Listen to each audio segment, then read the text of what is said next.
Welcome everyone. Yeah, that's a little better.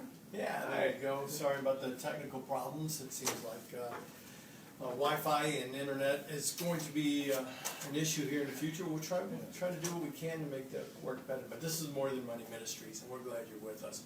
We've been talking about Stewardship. Stewardship. Woo! You don't usually hear woohoos with stewardship. Yeah, that's true. But the reality is we should, because think about the peace and the rest we have knowing that God's in control of it all, and that He's laid the good works for us to do, even in our stewardship, before He laid the foundations of the earth, which means we get to walk in these good works. We don't have the burden of ownership. Of, exactly. Yeah, the burden as we of saw ownership. in the first two lessons, yeah. As we saw in the first two casts on this, is that God has the burden of it all. It's His strength, His power, His wisdom, His everything that enables us to do anything good, even in our stewardship. Well, we talked about stewardship, and we broke it down into different categories. I don't know if you remember. Hopefully you saw the last one. And because most people think about stewardship as, again, giving. Tithing, yeah. And we wanted to expand it so people realize stewardship was what our life is all about. It's everything in our life. God has given us stewardship over, or management over, everything in our life and our life, because even our life is part of His ownership. He owns us, both by creating us and by purchasing us with His blood, which is awesome. You know, so we broke it down into 4 different areas: how we earn it, or earning it, giving it. Well, actually, it was. Let's see, earning. Earning, giving, spending, and saving. Is that there correct? you go. Right. Yeah, those were the 4 major. And today I thought we'd start with the acquiring aspect of it. And the acquiring aspect is how does wealth come into our life? How do possessions, money come into our life? And we talked a little bit about that last week, but the primary aspect of how that happens is through work. Yeah. And that's no fluke. I mean, sure, we receive gifts, and some people receive major inheritance, millions and billions. Some people receive gifts in the mail. Some people, you know, there's things like that. I guess, and actually after our last cast, somebody mentioned, well, Mark, you also could win it. Oh. Yeah, you know. Well, what are the chances of that, though? Yeah. And I guess that's true. Effectively, I'd say that was a gift if you won it. Otherwise, you know, well, what if you won a game show and won $1 million? Well, effectively, you worked for that $1 million going on the game show. Yeah. You had to study to know the $1 million question. You know, you had to, unless you do the one that we talked about we didn't want to do, and that's the cheating and or stealing. Yeah, but that's not in there. No. So you know, we're not going to talk about winning. No. We'll just assume that's in the gift area, because if you really think about it, if God wants you to have it, He can have you win it. Yeah. You know, and to me that would be a gift from God. Very much. But then gambling comes into that also, and that's a whole nother story again. Today we're going to focus on earning it. Why? Because this is the primary way throughout time and history that God has enabled us to acquire wealth and possessions, money and possessions. And it's important to understand work from a biblical point of view, because, you know, otherwise you just go out and you can say, well, I can earn a lot of money doing something that might be a compromise to Christian values, biblical values. And would God want you to earn money that way, in a way that harms others or yourself or your relationship with Him? And I mean, the way I just stated that, there's an obvious answer to that question, and it's absolutely not. You know, of course He wouldn't want us to do that. He wants us to grow closer to Him. He wants us to be ambassadors of His love into this world. His love means His grace, His salvation, helping people grow closer to Him, since He's the source of everything good, and all that we do, including how we earn a living. Yeah. I've I've heard of jobs, I'm sure we all know of jobs where, you know, you have to not only compromise your values to make money. Actually, I've heard it two ways. I've heard it Christians compromising their value to make money, and non-Christians having to perform in, say, church roles. We'll say faking it in order to make money Fakers as of the well. faith. Yeah. Yeah, to network and things Yeah. like that. We see wolves going through the church all the time. You know, they come in as a network and stuff. Yeah, so, but the bottom line is, or the bottom question, I would say, is the foundational question is, does God care? And if He does, what does that mean? I think we got to go back to the beginning to understand this, because remember when God created Adam and Eve, they were in the garden. Yeah. And actually, they worked the garden. Before sin, there was work. A lot of people don't think about that. Before sin, I agree. man and woman were created, and they worked the garden. And it was good. So work isn't bad, it's good. Now, sin came into the world, and that changed it a bit. You know, it made it toilsome, and by the sweat of your brow. The version of work we see now. And then, exactly. It can be, unless you're working in a passion, a love. And even then, it can wear on you and be hard. So we know that work was here before sin, and it was actually part of just being alive, and it was something Adam and Eve did, and it was good. It was good. God said, it is good, you know. And even God walked with them in the garden as they did some of the stuff, cared for the garden. So not only did even before needing to earn a living, God had work in our life. And this is important. I really believe this is foundational, because if someone doesn't understand that working is not evil or bad, then they go through life looking for ways not to work. And if God created us and built into us somehow this thing to work, and we don't do it, then we're not only compromising God's direction in our lives, but we're circumventing what fulfills us in life. Now, I'm not saying your job is your fulfillment, but there's something about productivity in your life that God has built into us, I'd say, for lack of a better way, built into our DNA, that causes our minds and our hearts and our whole being to feel the joy of the Lord in our life. That fulfillment, the fullness of Christ in our work. Think about that for a second. And you might be saying, Mark, you're crazy, you're really going out on a limb. I'd like to give a real world example. Do you know any lazy person? Have you ever met a lazy person in your life? Somebody who is always looking for ways not to work. You know, if they have to work, they show up late, they leave early, they don't do the job. If you're working with them on a project, you're carrying the load, and they never have their part. My guess is, not my guess, my experience is, I have never met in my life a happy, lazy person. Really? No, I can kind of see that. They're always late, but they're always complaining about being there, or they're expressing life's hard, nothing's good. You know, why do I have to work? How come he's got billions? Why don't I, you know, all this kind of stuff. I've never met a happy, lazy person. Never. And I'm old. Bottom line. And I've never met a person who could point out a happy, lazy person that they've known. Never.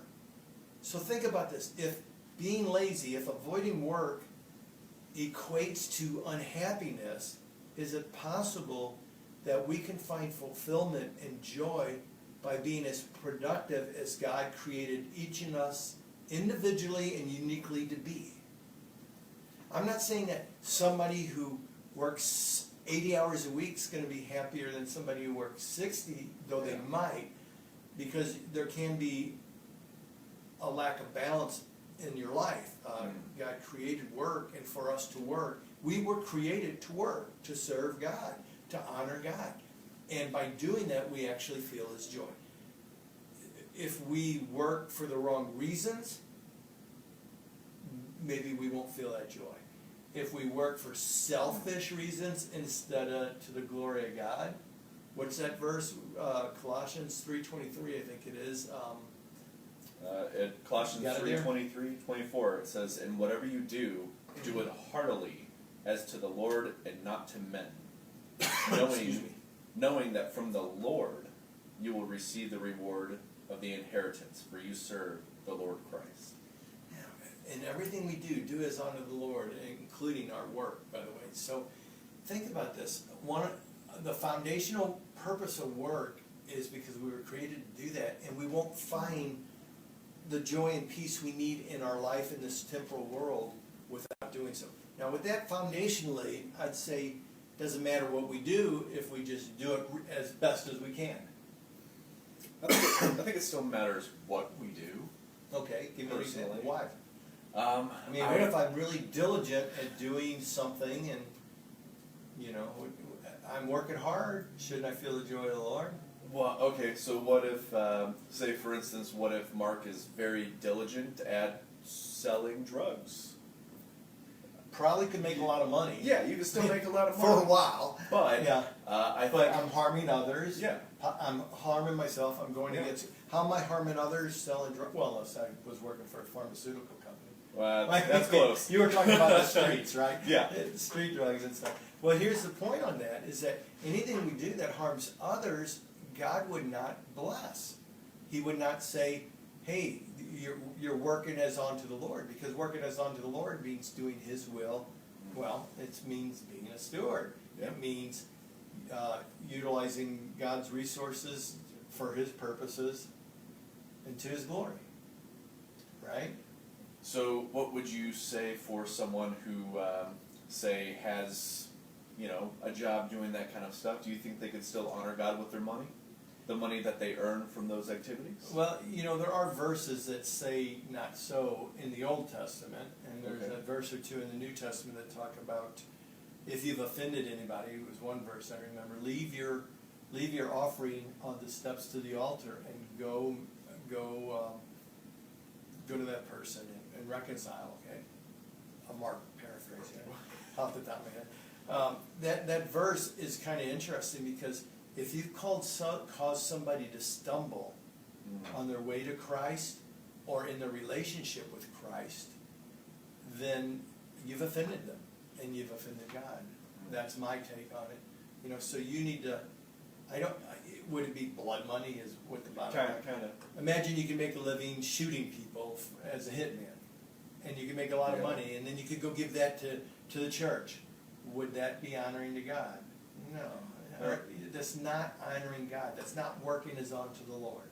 I almost feel that, I'm not saying it is or isn't, I almost feel like those kind of actions, doing something like that and then giving the money to the church, is more a way inwardly to try to absolve yourself of your sin. It's almost doing it like works, by works. Yeah, buying.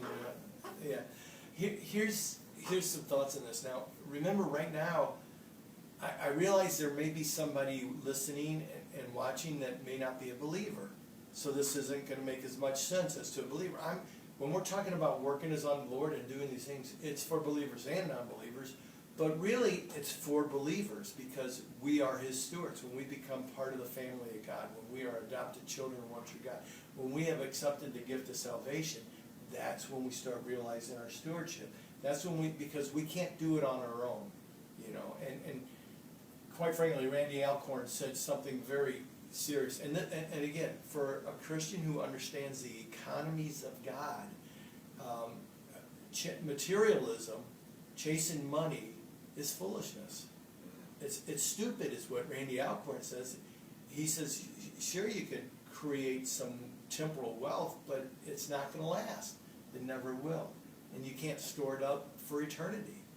So we have to use work as a bigger picture than that. So why go to work? Well, this is how we acquire assets. The bottom line on it, we earn it. We earn money by exchanging our time, our talents, or even possessions we've acquired some way in the past to create more wealth. And what I'm saying is you can put money to work for you too. Yeah. You know, so. And if you manage your own portfolio, that's work. Yeah. You're working on your portfolio. But anyway, so mostly though, when we talk about earning it, most people equate it to exchanging your time and talents for money. And in doing so, if in all things we're going to do it as unto the Lord, working as unto the Lord, it means what we're doing should be honoring to God. Now, I know if I was on the other side of the screen right now, I'd be kind of bothered a little bit, because it would be checking my spirit in the sense of, is he being righteous, overly righteous and being Holier than thou. holier than, Yeah. and I'm saying no. My goal is not to do that. Our goal is to bring joy and peace into your life, and we're just sharing the things that God has put on our hearts. So stay with us on this, and don't trust us on it. Go and study. Get to the Word and find out what God says about this, because I think God does care. Not just because, he's not up there waiting to whack you in the side of the head because you do something bad like we talked before. He's there to pick you up, dust you off, and get you on the road of righteousness and holiness, so you can realize right here, right now, the peace that surpasses all understanding that comes from Christ. The joy of the Lord in your life. Not have to wait forever, although we do have to endure through some hard times, but we still can feel the peace and joy in the Lord. We can count it all joy as we face trials of various degrees in this life when we're turning to Christ and walking in His ways. That's the point. So, just like I have never seen a happy, lazy person, I can't say I've ever met someone who, outside of small instances of outburst of happiness, who compromises God's will in their life to earn a living, has found peace or joy. Kind of to expand on that, I know we're talking a lot about finances. I don't think, other than the short instances that I've ever met anyone who compromises, God's will in their life overall, who's happy. Exactly. Not just in their finances. Not just in work, or, Yeah. or how they earn it, or how they spend it, or how they give it. Anywhere in their life. If they Exactly. compromise, they're not happy. It is a universal law of God's, is that our joy comes from Him, our peace comes from Him, and He wants us to be joyful and peaceful. And He's laid out a path for us to walk, and none of us walk that path straight and narrow. We wander all over the place. But it's in those times where we get on that path that we can feel the joy of the Lord. So, and I'm not beating up on anybody. Sometimes people do stuff out of desperation. I'm not sure if there wouldn't have been times in my life, if my family was hungry, if I might not have stolen. I'm not saying that's the right thing to do. I'm saying I would not find the joy of the Lord in that, But I'm not saying that I wouldn't have done it. I'm just saying that those things kind of, so we're not being judgmental. Don't take it that way. All we're doing is pointing to, if there was a path that if you stayed on it and you felt peace and joy in your life, and we could show you where that path was, we're not telling you what to do over here or over here. We're just saying this is the joy of the Lord when it comes to work. So anything off that path, go to the Lord about it, not to me. Don't write me about it. I'm not condemning you. I'm not judging anybody. I'm just saying, what if there's a better way? I've never met a person who was lazy, who was truly joyful, and I've never met a person who was compromising God's will in their life who was truly joyful. Yeah. And I don't know anybody who has. So that's kind of interesting. You can say, well, this person's happy, they're living in bliss, they got millions of dollars, they do all this. I've met people who've earned livings doing things like selling drugs or prostitution or things like that. And when you get to know them, they're in pain. They'll deny it, but you can see it in their spirit and in their heart. Yeah. You can see it in the way they treat other people. You can see it, So does God care how we earn our living? Absolutely. So we have to think about that. God has a purpose for us, and this is what I want to talk about. He gives us, each and every one of you, specifically you, He has given you a certain amount of time in this world. And He's also given you different talents and gifts in this world. And it makes you this unique person, created differently from everybody else in the world. Yeah, there's overlaps, but you're unique. And God has a plan and a path specifically for you that to maximize those gifts. And the closer you get to realizing your full potential in glorifying God through your work, through your play, through the way you love, the more you feel the love of God, the peace of God, the joy of God in your life. So God does care how we earn it. And, you know, I know people who think that the work they do, it's theirs because they exchanged part of their life for it. Okay. Part of the time in their life. But the reality is, you couldn't have exchanged a second of your life if God did not give you stewardship over that second. You could not exchange a bit of your talents or gifts if God has not bestowed those gifts upon you. And the bottom line is, you know, there's this one verse that says, God puts the kings on the throne and removes them. He determines how much we'll make or how much we won't make. If God wants us to be millionaires for His purposes, to His glory, you'll be a millionaire as long as you're walking that path. Otherwise, find somebody else. If He doesn't want you to be a millionaire, you still might be a millionaire by compromising it, but you will not be finding the glory of God in that. So He determines, though, the state of life we should have if we work as unto the Lord. So some people say, well, Mark, I'm not doing well. I'm financially struggling, this and that. And I'm working hard. I'm working as unto the Lord. I'm doing everything I can. I'm trying to glorify God. You know, it's such a hard situation to be thinking about. But there may be something in that God has for you that you haven't realized yet. It's like boot camp. You can't move on until you pass boot camp, you know. So there's something there. And it's more than just earning a living or bringing in a little capital to care for the family. There's something more. You may be there for a purpose so much larger than $1 billion. You may be there because He says, you are just the exact person to share Christ with this person coming down the aisle right now. Or I have a special plan for you to be my witness in the workplace in this environment. And I need you here right now, and I want you to trust me. Work hard, count it all joy, show people your faith in God for caring for you, and trust that He's got a plan. Do the most you can with what He's given you.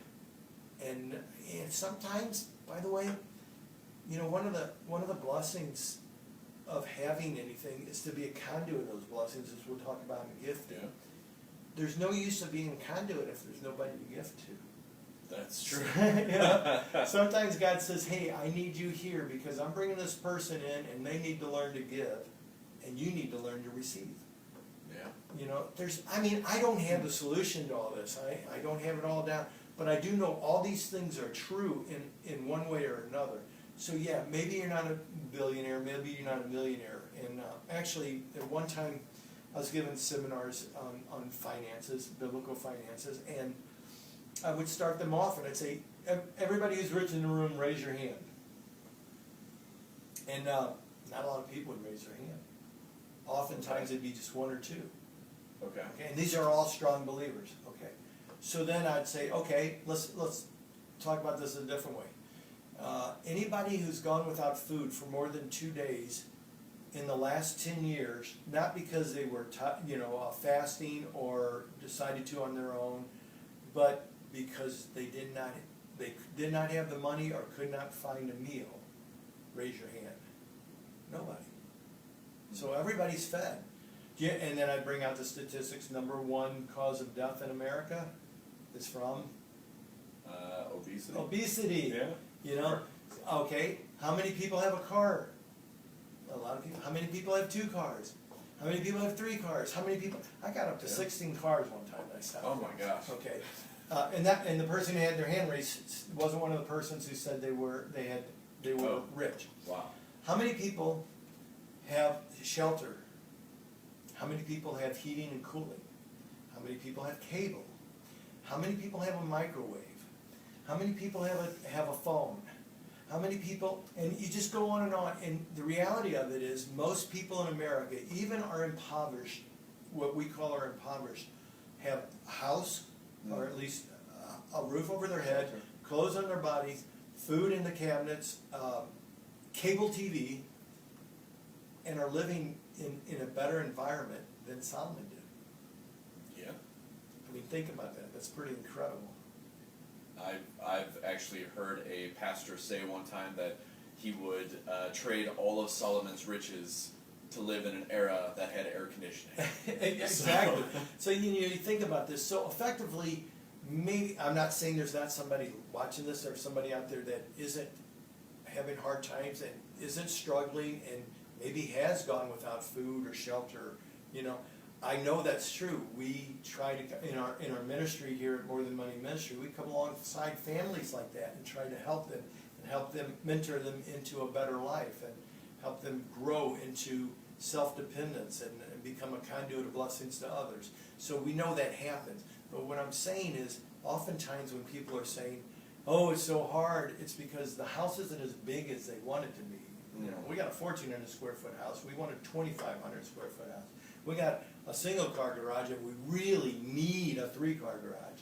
You know, that kind of thing. And again, it sounds judgmental. I'm not trying to be, but I'm trying to point out that God has a place for you, a perfect place, a perfect job, and that doesn't mean it's going to be easy. It doesn't mean that you're not going to have to push your limits of your abilities to realize the fullness in it. But when we do that, we expand our abilities. We actually realize more of the fullness of Christ in our life. So yeah, God does care how we earn our living. He has given us the time, talents, and abilities to do certain things certain ways. There's some people who could never be a musician because their ears don't work. You know, so it'd be very hard for them to listen to the other musicians in the band. There's some people who couldn't be a carpenter, you know, because they don't have the strength to swing the hammer. You know, God didn't create them to do that. There's some people who won't be computer scientists because they don't have the cognizant ability to go through the process of programming or the mathematics. That doesn't mean one's more important than the other. God's got the perfect place for you and the perfect job. Your goal is to seek it out, to realize and to serve God as much as possible. And you know what? Sometimes it just means taking a job just to work. I once counseling some clients who had lost their job as mid-level managers, and they kept saying stuff like, "I can't live on that if I go take that job. I'm looking for a job that pays more."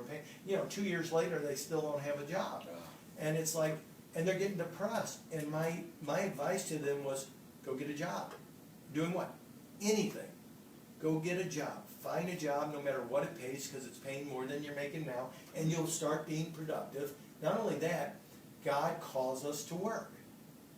You know, it's very clear in the Bible, He calls us to work. So if we start being productive, what happens is our attitude changes. We start being a little more productive. We start meeting people. All of a sudden, that person knows that person, and so on. Well, I had a guy come back after a couple of weeks and I looked at everything. I couldn't find a job doing anything. I said, "Okay, then go volunteer your time." "What?" "Yeah, go volunteer your time." And he went to a Feed My People center and volunteered his time. Started volunteering his time till he found a job. It was 1 week on the job. He's loading a truck, and the guy he's loading it with owns a company. That guy was looking for exactly the talents this guy had. Here's how it works, is God says, if you just obey me, obey me.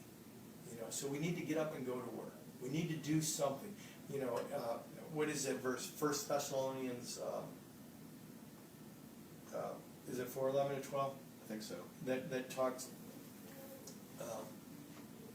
about lazy people. You know, if they don't work, they don't eat. There's a lot of verses like that. Okay. Well, the bottom line is God tells us that because we're not helping people if we're feeding people who's able, if enabling people who are able to work not to work. You know, he says, go to work, get up and do. If you can work, work. If you can't, then we need to care for you. There's a difference there, though. One's being lazy, one is just realizing the fullness of Christ in your life. If you can't go shovel concrete, you shouldn't be out shoveling concrete, you know. And if you can't do anything else, then you shouldn't be doing that. But God does care. He cares for, you know, what the purpose of work. He cares that you realize the full purpose of work. One is that He's preparing you for eternity, for your position in eternity. And that position is one where work will not be painful anymore, where it'll be just wonderful, you know, and He's preparing us for that. He also the purpose of work is to care for yourself and your family, and then for others. You know, He has a purpose for us not to be a burden on others, to steal their life, and that's what it is. If you're able to work and you don't, and because somebody else will come alongside you and give you part of their life, and you're just being lazy, you're effectively taking money that could have gone to somebody who can't work, who really needed it. One of the purposes is so that we can be fulfilled and realize the joy of Christ. The closer you come to realizing your potential, physically, mentally, emotionally, spiritually, in your work, the more the joy of the Lord you're going to feel, the more fulfillment you're going to feel in your life, the less depression and less sadness you're going to feel. And sometimes it's going to be hard, but I can tell you some of the hardest things I did were some of the most joyful things. I mean, think about life. It's just that way. No, there is a certain pride that comes. I mean, not the bad pride, right? But right. There's a certain amount of pride that does come with working hard, and I've noticed in my life, you know, when you take a couple days off work, there's something in you that like tugs at you wanting to go back or be productive in some way. In some way, yeah. Yeah, if you're sitting at home, you know, watching Netflix, just kind of doing your thing, there's something in you that makes you want to do more. Which I did read an article about. Netflix is now hiring people to sit there and watch TV, so I think I found my calling at least. Okay. I get to do both. Yeah, with that said, we better start wrapping this up a little bit, because the bottom line is one way to acquire money and possessions and things to be a steward over, the mechanism God uses to bring those into our life and help us to have something to be a steward over, is by being a great steward of how we use our life productively. And that's the bottom line on it. And the good thing about it is that He has built us to actually experience a better life by realizing our potential than not. He has experienced this as a channel for us to embrace joy and peace and fulfillment in this temporal life by going down the path of actually utilizing our time and talents to God's purposes, including the one of earning enough to care for yourself and care for your family and to care for others. And for some people, He'll say, well done, let me give you a whole lot more so that you can use that my way for my purposes and my glory. With that said, I'm hoping that this show today, though it may feel like some people might have taken it as we're being judgmental, or some people have kind of said, none of that. I hope you realize that the whole goal is to bring you more joy, more peace, a deeper relation with Christ, more fulfillment in your life, and to help you realize that God has greatness in store for you. He has greatness in store for you. He has a great purpose. He has great works for you to walk in, and though sometimes it's hard to just get up and start walking, you might be tired, once you start doing it, oh my gosh, when you start feeling the joy of God in your life, and then He starts blessing you with more and more for you to be even a bigger steward over and trained to do more with that and to glorify Him more with the more He's given you, it just gets exciting. And I think that you'll realize also that life is so much more than money. See you next week.